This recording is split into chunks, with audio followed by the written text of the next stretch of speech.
नमस्कार दोस्तों, स्वागत है आप सबका भद्रा IAS अकेडमी में। Today is 17th April 2024 and Assam Tribune as well as daily national current dailies के करंट अफेयर्स के न्यूज़ एनालिसिस के डिस्कशन में आप सभी का मैं शुभदीप स्वागत करता हूं। तो चलिए डिस्कस करते हैं सबसे पहले आज का आर्टिकल फ्रॉम असम ट्रिब्यून। अगर असम ट्रिब्यून के एडिटोरियल पेज में आ जाइएगा तो वहाँ पे क्लियरली एक बहुत बड़ा आर्टिकल दिया गया है। यहाँ पे बात की जा रही है इंडिया डिमांड करता है इलेक्टोरल रिफॉर्म, माफ़ करना। तो इलेक्टोरल रिफॉर्म्स में ज़रूरत है इंडिया को। तो क्यों ज़रूरत है, ऐसा ये आर्टिकल में बोला क्यों गया है? इसीलिए ज़रूरत है क्योंकि अभी अगर एट प्रेजेंट देख लीजिएगा, कहीं ना कहीं ऑफकोर्स हमारा देश दुनिया का सबसे बड़ा डेमोक्रेसी है, राइट।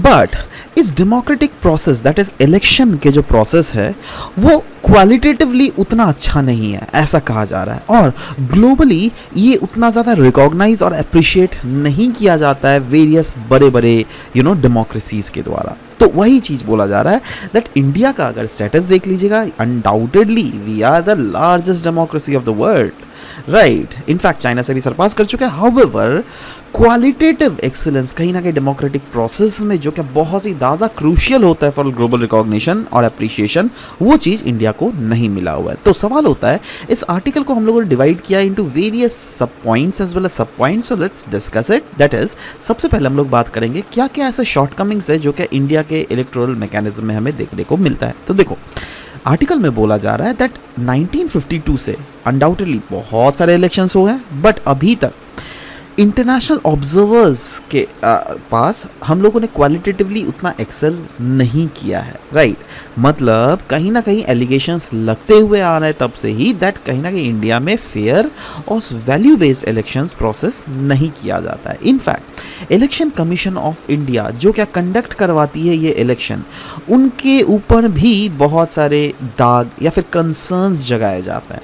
बहुत समय बोला जाता है दैट उनकी इंडिपेंडेंस नहीं है, वो जो एक्शंस लेते हैं काफ़ी ज़्यादा पार्टीशन एक्शंस होता है। मतलब जो पॉलिटिकल पावर्टीज इन पावर होती है उनको तो ये लोग सपोर्ट करते हैं, बट जो पॉलिटिकल पावर में नहीं होती है उनको ये सपोर्ट नहीं करता है। यही नहीं, एलिगेशंस लगते हैं उनके अपॉइंटमेंट के ऊपर, क्योंकि ऐसा बोला जाता है दैट गवर्नमेंट ही इनडायरेक्टली उनकी अपॉइंटमेंट करवाती है। Next is political morality. अगर देख लीजिएगा इंडिया में, वो भी पास्ट के केसेस में डिक्लाइन होता है हुआ हमको देखने को मिला है। क्योंकि बहुत समय हम लोग को देखो पॉलिटिकल इन द सेंस क्या, अगर आप पॉलिटिक्स में आ रहे हो मतलब क्या, आप देश की सेवा कर रहे हो, आप वहाँ के लोगों का मदद कर रहे हो। बट अगर आप पॉलिटिक्स में आना चाहते हो through unfair means, for example आपने बोला दैट अरे भाई अगर वोट मिल गया तो मैं यहाँ पर हर जनों को एक एक मोबाइल फ़ोन गिफ्ट करूँगा, तो ये क्या हुआ? ये तो गलत है ना। आप फ्रीबीज बहुत ज़्यादा देते हो, राइट। तो ये क्या है दैट एक पॉलिटिकल पर्सनालिटी का काम क्या हो रहा है दैट आप एथिकल स्टैंडर्ड्स मेंटेन करना पड़ेगा आपको। आप बोलो दैट देखो मेरे पास्ट एक्सपीरियंस को देखो, पास्ट एक्सपीरियंस के बेसिस पे मैं ये ऐसी चीज़ें करूँगा, राइट। बट वहीं पर अगर आप इसको नेगेटिव वे में अगर पोर्ट्रे कर रहे हो तो दिस इज़ गलत। यही नहीं, बहुत समय पॉलिटिकल मोर्टालिटी पता है सवाल में किस लिए आता है? क्योंकि ऐसे बहुत समय हम लोगों ने एलिगेशंस देखने को हमको मिलता है जहाँ पर लोग जो है पॉलिटिक्स के लिए मतलब एक दूसरे जो पॉलिटिकल पार्टीज़ हैं उनके लोगों के छवि को, मतलब उनमें जो लीडर्स हैं ना उनके छवि को डिग्रेड किया जाता है। तो ये क्या होता है? ये तो कहीं ना कहीं अपॉर्चुनिस्टिक बिहेवियर है ना, which should not happen. Electoral campaigns की अगर बात करें, उसके भी बहुत समय डिग्रेडेशन होता हुआ हमको देखने को मिला है, राइट। क्योंकि क्या होता है ना, बहुत समय इलेक्टोरल कैंपेन्स में मेल प्रैक्टिसेस की जाती है। आप देखोगे दैट बहुत समय पॉलिटिकल रैलीज जो किए जाते हैं बहुत सारे लोग आते हैं। अरे किसका टाइम है भाई उस पॉलिटिकल पार्टीज को रैलीज को अटेंड करना?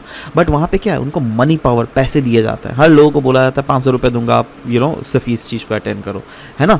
इनफैक्ट बहुत समय तो हेट स्पीचेस भी हम लोग को सुनने को मिला है। तो इससे इनडायरेक्टली ये सब कुछ चीज़ें अगर इंडिया में हो रहा है तो इंटरनेशनली क्या इन चीज़ों को ऑब्जर्व नहीं किया जा रहा है? बिल्कुल किया जा रहा है। इसीलिए तो बोला जा रहा है ना, बहुत समय इन चीज़ों के कारण इंडिया की जो इलेक्टोरल डेमोक्रेसी होती है वो ग्लोबल स्टेजेस में टार्निश होती है, उस पर सवालिया निशान पैदा हो जाता है। इंडिया के वोटर डायनामिक्स भी अगर देख लीजिएगा तो यहाँ पर भी इस आर्टिकल में बोला गया दैट इंडिया के जो वोटर्स हैं they are largely influenced by internal developmental issues rather than global affairs. मतलब दो इंटरनल जैसे फ्रीबीज ऑफर हो गया वो सब चीज़ें देखेंगे, अरे भाई ग्लोबल अफेयर्स को भी तो हमको फोकस करना पड़ेगा, दैट ग्लोबल अफेयर्स में दैट इज़ दुनिया के सामने इंडिया का नज़रिया कैसे बदल रहा है, क्या बदल रहा है भी या नहीं, राइट। तो अगर ये सब चीज़ें होंगी तब अनडाउटेडली कहीं ना कहीं इन कैंपेन्स भी रंग लाएंगी। यही नहीं, रिलीजियस एंड कम्युनल डिवाइड्स हमें बहुत समय देखने को मिलता है। बहुत इनफैक्ट आप लोगों ने शायद एक जोक भी सुना होगा इंडिया में, दैट इंडिया में हम पॉलिटिकल पार्टीज़ को जो वोट देते हैं ना वो हम मतलब हम लोग पॉलिटिकल पार्टीज़ को कम वोट देकर हम लोग अपने रिलीजियस जो फैक्टर्स हैं उनको ज़्यादा वोट देते हैं। मतलब अगर हमारे रिलीजन से अगर कोई खड़ा हुआ है ना, अगर हमारे को ये शो कर रहा है तो हम उसको वोट देंगे, अगर हमारे रिलीजन का नहीं है तो हम उसको वोट नहीं देंगे, ठीक है। तो ये कहीं ना कहीं गलत है ना। तो वही चीज़ तो बोला जा रहा है दैट यहाँ पे कम्युनल डिवाइड्स हमें देखने को मिलता है। इसके कारण क्या होता है, रिलीजियस हार्मोनी खराब होती है, रिलीजियस टेंशन हमको देखने को मिलता है, और जो क्रिटिकल इश्यूज है दैट इज इकोनॉमी, अनएम्प्लॉयमेंट, इन सब से डाइवर्ट करने का एक बहुत ही शॉर्टकट ट्रिक है अगर लोगों को आप सिंपली रिलीजियस या फिर कम्युनल लाइन में डिवाइड कर दो। तो ओवरऑल इस आर्टिकल में फाइनली यही बोला गया है दैट इंडिया का जो जर्नी है अनडाउटेडली इस इलेक्शन प्रोसेस में बहुत सारे जो भी हम लोगों ने अभी तक फ्लॉज देखे, ये फ्लॉज बहुत सारे एग्जिस्ट कर रहे हैं, और इन फ्लॉज को हम लोग को इन सारे जो सिस्टमेटिक शॉर्टकमिंग्स है उनको हमको सब्सटैंशियल इलेक्टोरल रिफॉर्म्स ला के ही चेंज कर सकते हैं। और अगर इसमें चेंजेस लाए तो अनडाउटेडली इनडायरेक्टली हम लोग अपहोल्ड करेंगे सेक्युलर वैल्यूज़, और साथ ही साथ इंक्लूसिविटी को भी फोस्टर किया जाएगा, राइट। नेक्स्ट हम लोग बात करेंगे असम ट्रिब्यून का ये आर्टिकल है, यहाँ पे बात की जा रही है वेदर शिफ्ट के बारे में ना। वेदर शिफ्ट IMD फोरकास्ट कर रही है दैट एक above normal south west monsoon हमें देखने को मिल सकता है। अब अबव नॉर्मल अगर साउथ वेस्ट मानसून होगा ये तो अच्छी बात है ना, बट यहाँ पे ऐसा क्यों बोला गया that it raises the concern about its impact on agriculture. क्या ये पॉजिटिव एग्रीकल्चर में इम्पैक्ट करेगा या नेगेटिव इम्पैक्ट करेगा? चलो उसके लिए ना मैं एक छोटा सा अभी मुझे याद आ रहा है एक ग्राफ बना रहा हूँ, ठीक है। देखो ये है ग्राफ, ठीक है।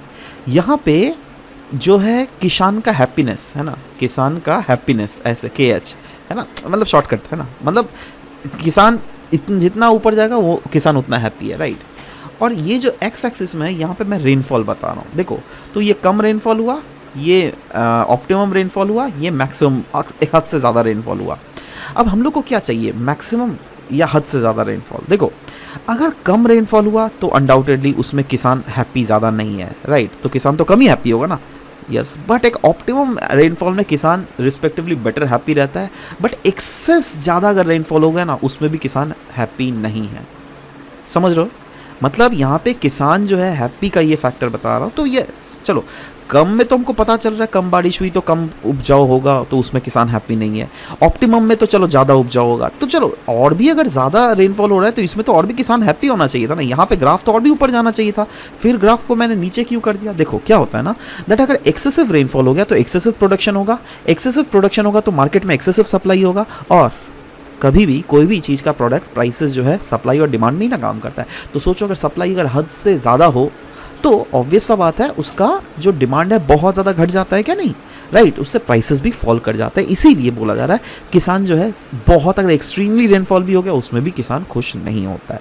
और ये आर्टिकल में भी क्लियरली बोला गया है that in recent years we have seen erratic as well as fast shifting monsoon patterns, और ये किसको एट्रीब्यूट किया था, इस climate change is the major reason behind that. तो इस आर्टिकल में बोला गया दैट रीजनल वेरिएशंस हमको देखने को मिलता है इन रेनफॉल, दैट इज कुछ ऐसे रीजन्स हैं जहां पे सिग्निफिकेंटली इंक्रीज हमें देखने को मिला in rainfall in the traditionally dry regions. और वो ट्रेडिशनल ड्राई रीजन्स कौन है, राजस्थान, गुजरात, कोंकण, सेंट्रल महाराष्ट्र एंड बहुत सारे पार्ट्स है तमिलनाडु के। तो यहाँ पे क्या होता है ना दैट यूजुअली बहुत कम रेनफॉल होता है, बट स्टडीज जब किया गया उसमें पाया गया दैट यहाँ पर तो रेनफॉल बढ़ता हुआ देखने को मिला है। इनफैक्ट इन रीजन्स में पता है 30% से भी ज़्यादा जंप देखने को मिला in south west monsoon rainfall as compare to 1981 से लेकर 2011 का अगर बेस लाइन को कंपेयर कीजिएगा उससे तो 30% इनफैक्ट ज़्यादा ही यहाँ पर रेनफॉल हमें देखने को मिला है। अब सवाल होता है ठीक है अगर रेनफॉल ज़्यादा है तो इसके कॉन्सिक्वेंसेस क्या है। देखो वही चीज़ बोला गया, कुछ रीजन्स में ट्रेडिशनली जो हाई रेनफॉल एरियाज थे ना, जैसे आसाम ले लो, मेघालय ले लो, वहाँ पर लेकिन एक्सपीरियंस हुआ है रेनफॉल घटता हुआ हमको देखने को मिला है, दैट इज़ 30% लेस रेनफॉल हमको देखने को मिला है। मोर फ्रिक्वेंट हैवी रेनफॉल इवेंट्स के कारण क्या होता है, बहुत समय फ्लैश फ्लड्स या फिर क्रॉप्स डैमेज हो जाते हैं या फिर इंफ्रास्ट्रक्चर को या फिर प्रॉपर्टीज़ को नेगेटिवली नुकसान भी पहुंचता है, right. Increase in heavy rainfall frequencies, yes, in around India के जो 55% सब डिस्ट्रिक्ट्स हैं ना, वहाँ पे बोला जा रहा है they have seen an increase in south west monsoon. और इसका प्राइमरीली पता है क्यों हो रहा है, it is primarily to short duration heavy rainfall events. In fact nearly 64% जो सब डिस्ट्रिक्ट्स है उसने एक्सपीरियंस किया है an increase in the frequency of heavy rainfall days, और ये कंट्रीब्यूट किया जाता है to the flash floods in various regions.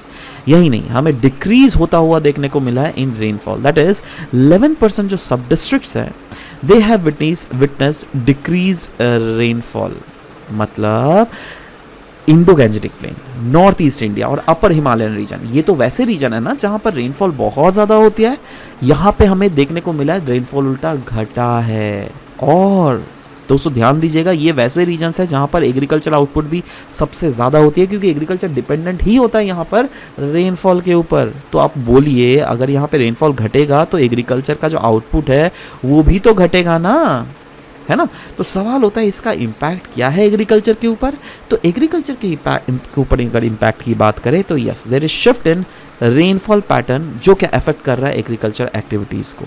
Yes, agriculture activities को अफेक्ट कर रहा है, जिसके कारण हमें फूड सिक्योरिटीज़ को थ्रेटन होता हुआ दिख रहा है। और लार्जर अगर एंगल में देख लीजिएगा तो इनडायरेक्टली हमारी इकोनॉमी भी नेगेटिवली इससे ज़रूर से इम्पैक्ट होगी। तो सवाल होता है हमें क्या करना पड़ेगा, हमें इंश्योर करना पड़ेगा फूड सिक्योरिटी और इकोनॉमिक स्टेबिलिटी। जी हाँ, जो क्रॉप्स जैसे राइस, मेज, पल्सेस और मिलेट्स, ये जो मेजर जो खरीफ क्रॉप्स है ये है at the risk of changing weather pattern. इसीलिए हमें इंश्योर करना पड़ेगा एक प्रोएक्टिव मेजर, हमें साइंटिफिकली इंटरवेन करना पड़ेगा और मेक श्योर करना पड़ेगा दैट हमारी जो एग्रीकल्चर है वो रेजिलिएंट हो सके। रेजिलिएंट अगर एग्रीकल्चर रहेगा तो yes, we can ensure that आने वाले समय में प्रोडक्टिविटी भी मैक्सिमाइज होगी, राइट। नेक्स्ट हम लोग बात करेंगे defence diplomacy by India. Recently बोला जा रहा है India has announce that it will send 16 defence attaches. कहाँ पर भेजेंगे? अफ्रीका और वेरियस अदर कंट्रीज जैसे Ethiopia, Djibouti, Mozambique, Ivory Coast, Philippines, Armenia, Poland, इन सब रीजन्स में इंडिया अपनी डिफेंस अटैचे भेजेंगी। नाउ क्यों ऐसा कर रही है इंडिया? क्योंकि हम लोग एक्सपैंड करना चाहते हैं focus on military and defence diplomacy. तो सवाल होता है आपके पास सबसे पहले जो दिमाग में हिट किया गया होगा ये word, that is defence attache. Defence attach है क्या? तो देखो दोस्तों, डिफेंस अटैची जो है ना ये एक मिलिट्री ऑफिसर है जिनको असाइन किया जाता है टू अ फॉरेन एम्बेसीज। जैसे IFS officers, Indian foreign service के ऑफिसर्स को बाहर में भेजा जाता है ना। अगर आपने UPSC दिया, अगर आपका IFS में सिलेक्शन हो गया तो you will be sent to foreign embassies, right. आपको भेजा जाएगा वेरियस डिप्लोमेटिक मिशंस में आउटसाइड इंडिया, राइट। सो वैसे ही सिमिलरली डिफेंस अटैचीज होते हैं, है ना। ये लोग भी फॉरेन एम्बेसीज में असाइन किया जाता है डिप्लोमेटिक मिशंस में। और इनका मेन पता है फंक्शन क्या है? What are their function? Their functions are to foster the defense cooperation। मतलब जैसे सोचो कोई किसी को पोलैंड भेजा गया, राइट। तो वो पोलैंड में जाकर पोलैंड के सरकार के साथ और हमारे सरकार के बीच में डायलॉग्स करेंगी, कोऑपरेशन करेंगी, म्यूचुअल अंडरस्टैंडिंग करेंगी, दोनों देशों के बीच में फैसिलिटेट करेंगी मिलिट्री रिलेशन, जिससे फर्दर फ्यूचर में हम भी उनसे बहुत सारे डिफेंस इक्विपमेंट को प्रोक्योर कर सके और वो भी हमारे से बहुत सारे डिफेंस इक्विपमेंट प्रोक्योर कर सके। तो इससे फ़ायदा क्या होगा? इंडिया को ही फ़ायदा होगा, क्योंकि ऐसे बहुत सारे कंट्रीज़ हैं जो हाई एंड कंट्रीज जैसे USA, इजराइल, रशिया, इनसे मिलिट्री चीज़ों को प्रोक्योर नहीं कर सकते। क्यों? क्योंकि बहुत ज़्यादा कॉस्टली होता है ना। बट इंडिया जो है बहुत सस्ते दामों में और अच्छे प्रोडक्ट्स दे सकता है। तो ऑफ कोर्स इंडिया में का जो फ्यूचर में डिफेंस एक्सपोर्ट है इंडिया से ज़रूर से बढ़ेगा। Next, gather intelligence on defence related matters in the host countries. Yes, इससे इनडायरेक्टली जो है हम लोग को डिफेंस रिलेटेड इंटेलिजेंस भी बहुत समय हम लोग को इकट्ठा ज़रूर होगा अदर कंट्रीज से। नाउ सवाल होता है डिफेंस स्टडीज़ का स्टेटस क्या है इंडिया में? तो देखो, अगर देख लीजिएगा डिफरेंट अदर कंट्रीज से जो इंडिया में ऐसे डिफेंस अटैचीज अराउंड 120 देशों के हैं, राइट। बट इंडिया के जो डिफेंस अटैचीज है अब्रॉड जो है वो मात्र 50 ही है। राइट, तो ये तो कहीं ना कम है ना।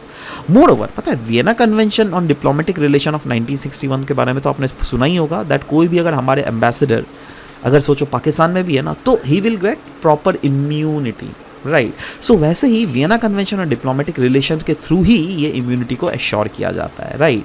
तो इस कन्वेंशन के अकॉर्डिंग जितने भी सारे डिफेंस अटैचीज होते हैं इनको भी क्लासीफाई किया जाता है as a member of diplomatic staff according, और उनको अकॉर्ड किया जाता है फुल इम्यूनिटी अगर वो कोई भी डिप्लोमेटिक कैपेसिटी में कोई भी दूसरे देशों में अगर अपने आप को सर्व कर रहे होंगे तो, ठीक है।